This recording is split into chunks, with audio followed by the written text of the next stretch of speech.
My name is Sylvia. I'm passionate about languages, English in particular. Welcome to my world of English.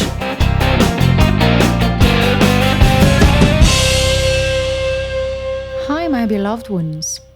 I always wonder how I am supposed to greet you because I never know when you are going to listen to this particular episode. But I believe that the expression hi is a good one. So, hi, everybody.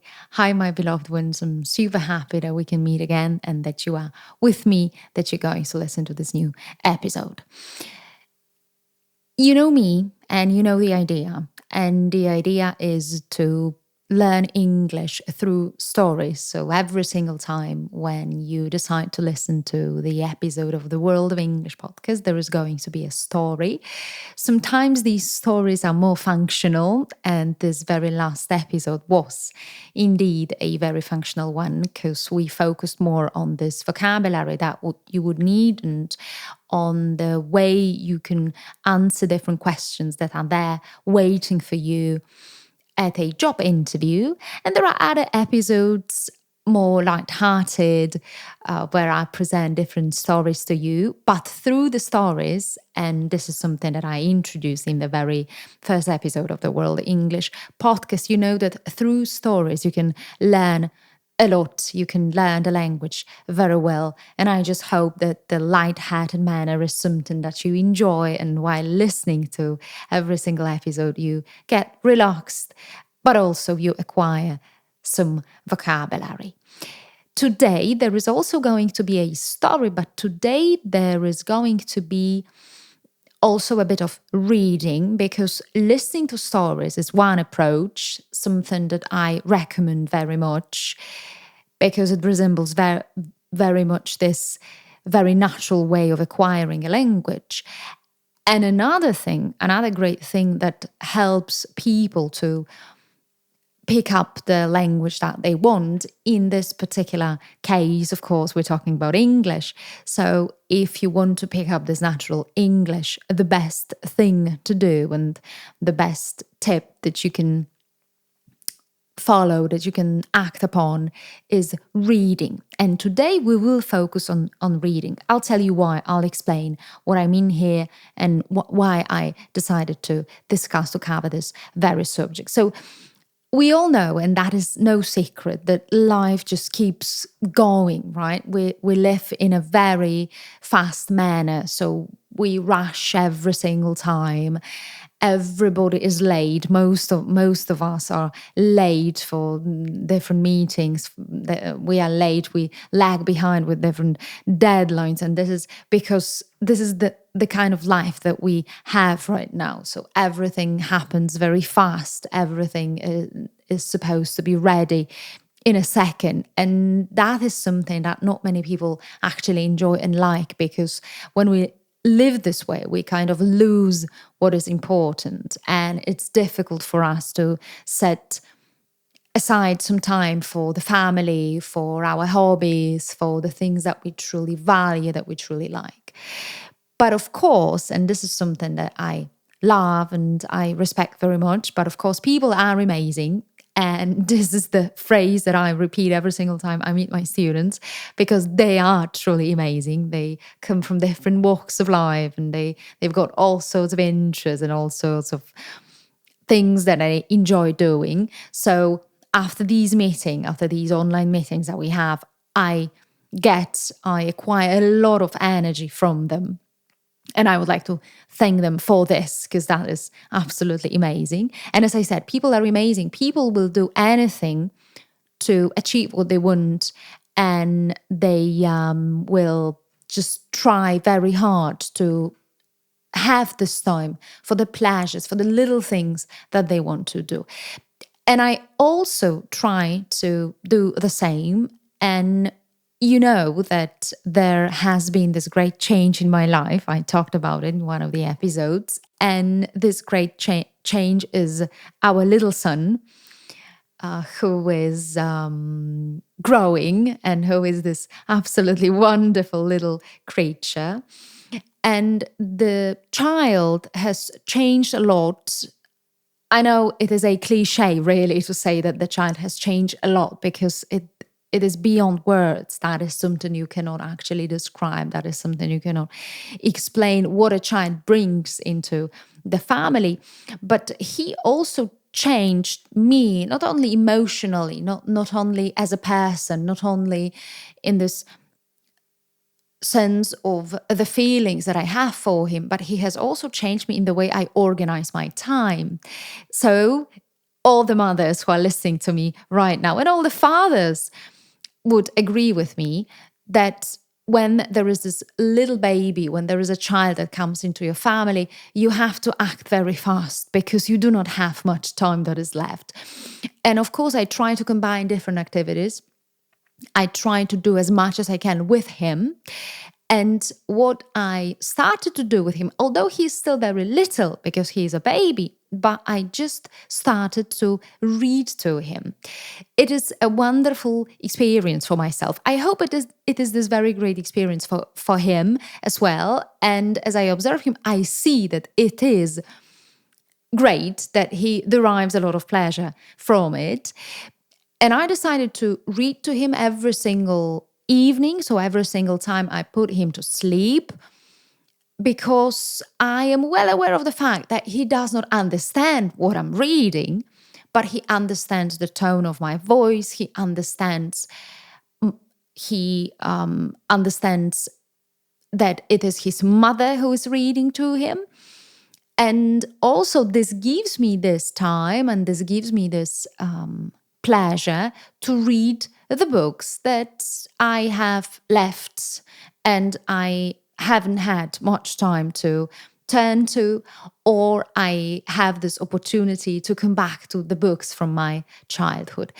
And today I'd like to talk a little bit about such a book with you, because, let me repeat it once again, reading is a great thing to learn a language. So one thing that you should do, and this is something that I advise, and that comes from the bottom of my heart. So one thing that you should do is you should listen to as much of good English as you can. And the other thing that you should do is you should read as much as you can. Books are a great source of vocabulary, structures.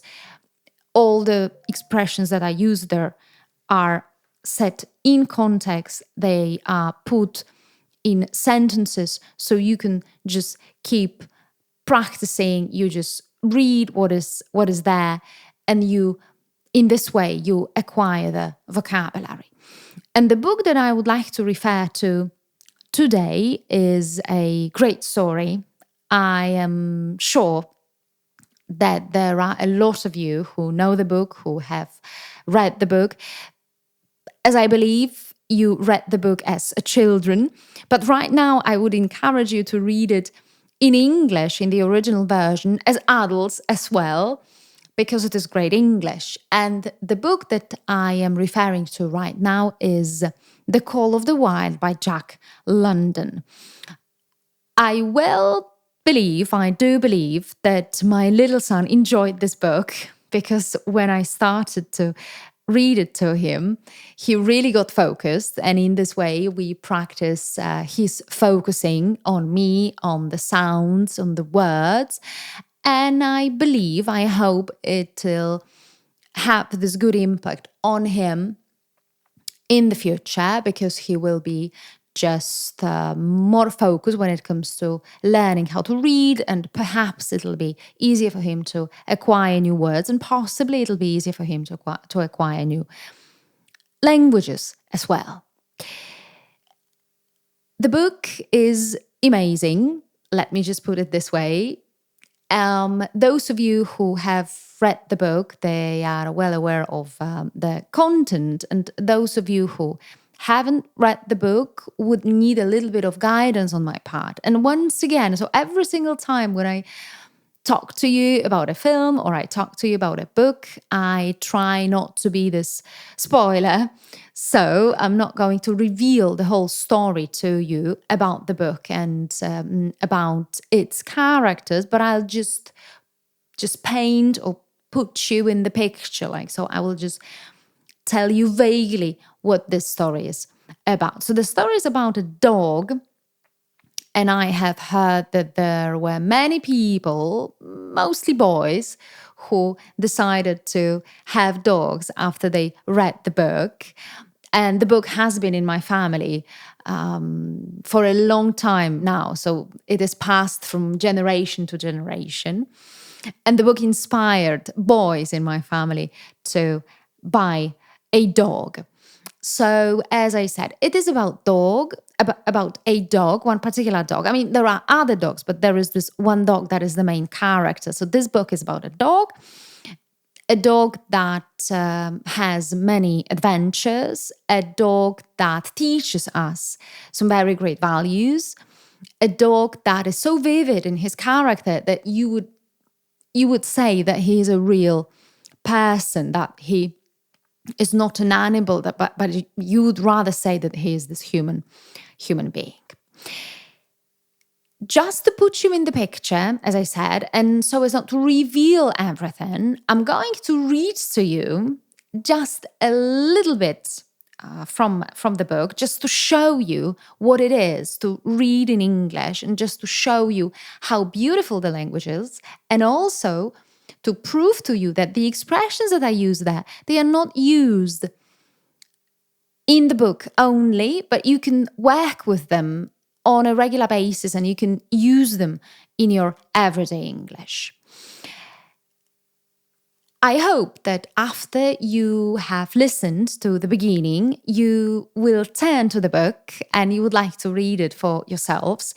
If you think that it would be too difficult for you to read it in the original version, to read it in English, please turn to the Polish version, but then come back to the English one. And those of you who think they will manage, please stick to the English version because it is this true beauty in it. So let us start. This is the very first chapter. It is entitled Into the Primitive, and there we go. Buck did not read the newspapers, or he would have known that trouble was brewing, not alone for himself, but for every tight-water dog, strong of muscles and with warm, long hair, from Puget Sound to San Diego. Because men, groping in the Arctic darkness, had found a yellow metal, and because steamship and transportation companies were booming the find, thousands of men were rushing into the Northland. These men wanted dogs, and the dogs they wanted were heavy dogs with strong muscles by which to toil and furry coats to protect them from the frost. Buck lived at the big house in the sun-kissed Santa Clara Valley. Judge Miller's place, it was called. It stood back from the road, half hidden among the trees, through which glimpses could be caught of the wide, cool veranda that ran around its four sides. The house was approached by gravelled driveways, which wound about through wide spreading lawns and under the interlacing boughs of tall poplars. At the rear things were on even a more spacious scale than at the front. There were great stables where a dozen grooms and boys held forth, rows of vine-clad servants' cottages, an endless and orderly array of outhouses, long grape arbors, green pastures, orchards, and berry patches. Then there was the pumping plant for the artesian well and the big salmon tongue where Judge Miller's boys took the morning plunge and kept cool in the whole afternoon. So that was the beginning. I hope it made this great impression on you because every single time I read it, it indeed does. It makes this great impression on me.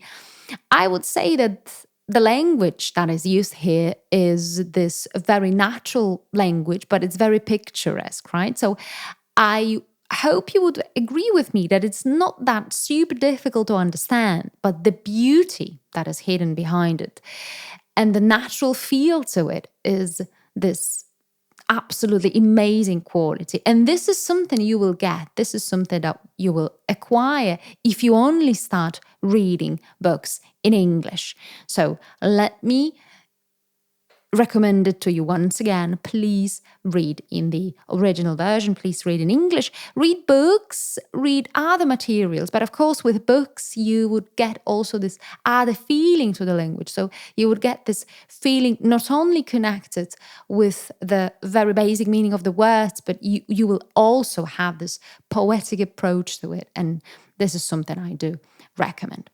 As I promised, as I said, we are going to look at some phrases from these two paragraphs. Yes, because I have covered two paragraphs from the very first chapter.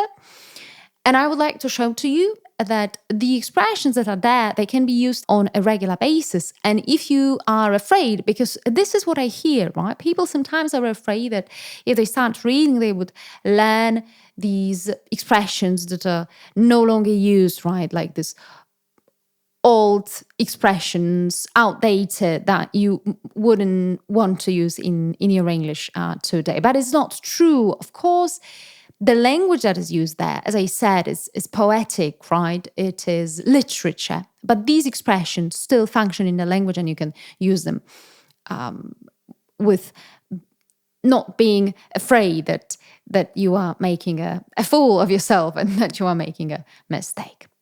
So let's have a look at these phrases. So the first one, it is used in the very first sentence because, as you remember, the very first sentence says that the trouble was brewing. Brew, that's the word used mostly for beer, because this is what we do with beer, right? We brew beer, and beer is made in breweries. So as you see, when you want to use this very basic, you want to use it in this very basic context, you would use it for the beer. And here it is used in the figurative context, so we can see that problems are brewing and that trouble was brewing, because trouble is uncountable in this context, in this respect. I would also like to draw your attention to the expression glimpse, right? Because what we have in the book, it is through which glimpses could be caught. And indeed, the phrase is to catch a glimpse. And if you catch a glimpse of something, you look at something for a very short time. So you do not see it, like you do not see the full picture, but you just catch a glimpse of something and you just can kind of know what is going on, or you can kind of realize what something is about because you just catch a glimpse of it. Another expression is this expression that produces a lot of mistakes. Smiling here, actually, when I think about it, because it happens very often in my class, that when people see the word wind, and of course I'm talking about the thing connected with weather, right? So wind keeps blowing, and wind, that is part of these weather conditions. Every single time people see the word wind, they only think about weather conditions. But please remember that this word does not have to be read this way, because you can read it as a verb and you can read it as wind. So then we've got wind, wound, wound as the verb. So please remember, please do not make mistakes here. Please pay attention also to the expression, to the word array, an array of something. And if you use it in a sentence, it means that you're talking about this wide choice of something. Here in the book, in the paragraph, we had the expression all the array of outhouses, but you can use this array when you deal with some other context, and you use it in the meaning of a choice that is there. The word well, I'm looking at the word well right now, and everybody, as they see the word well, they would think about doing something well or doing something very well. But well is also a thing. There's a great thing which is there in the open. And this is when you build it or when you dig it, actually, and you dig it because you want to extract some water from the ground. So in a well, you can find water that people value very much. Yes, so they would rather use water from the well than they would use tap water. The expression a dozen, what we have here is like a dozen grooms. a dozen means 12 to be precise. And so a dozen would refer to the number of items, and also the word groom. I know you have heard the expression groom, but you have heard it in this context like bride and groom. So there is this wonderful lady who is getting married, and there is this wonderful man who is accompanying her, and he's called the groom. But the basic meaning of the word groom is the person, the one who is working at a stable. And that's a funny fact also. That's a funny thing. People don't know about it. So they only know this meaning of the groom as the one who is getting married. But groom, please remember that groom is this person who is working at a stable. So these are just a few expressions, right? A few expressions that I want you to remember, a few expressions that I would like to draw your attention to. But in this very short extract that I have just covered, that I have just read, I hope I have proved to you that in such a short text, you can find some very fine vocabulary that will stay with you after you finish the book. So this is one thing. And the other thing that will stay with you, it is the feelings and the story. So please read stories to yourselves, read stories to your children, read stories to your partners, husbands, wives. They are this great source of knowledge and this great source of pleasure, I would say here. And the thing that I would also like to refer to here today is connected with something that I talked to you at the very beginning. So I told you that many people, because of these lives that we are leading, so many people would say that they do not have time, right? They do not have time for certain activities because they are always in a hurry, because we rush all the time, yes, because it is difficult to find this life and work balance. This is something I was talking about at the very beginning. And this is something that also happens when it comes to learning languages. So people say, it is great, but I don't have time. And what I would like to prove to you today is that is absolutely not true, because it is all a matter of organization. And believe me, if you put all your duties that you have to cover in a day in the right order, you will definitely find this time for the language, be it English, be it German, be it some other language that you would like to learn. And the time that just is this perfect time to start learning a language or to come back to the language is this time of a change. So many people decide to learn a language when they are going through changes. And these changes are connected either with the lifestyle or with their private lives or with their career lives, or they are connected with examinations, because an exam is also a sort of change. And these examinations, these are the things that would refer to students, obviously. So they are these students or school children. But there are also adults who have finished schools, they graduated from universities, and still they need to come back to English. So as I said, one change that can happen in your life is just giving birth to a baby. Ladies who are staying at home with their little babies, on the one hand, they feel they have no time for any other activity except for taking care of the baby. But on the other hand, they say that they are a bit overwhelmed with these activities and they would need to do something for themselves. And they can have this little time, this 1 hour that you can devote to learning a language, for instance. So these ladies are this one example, this one group. There are also people who want to change jobs, yes, and then they realize it's at the perfect time that I can start learning the language. They change jobs, or they would like to be promoted. So it means, it shows that they would need to keep on studying, keep on developing. And if they just master the language, they have this greater chance and greater opportunity to be promoted.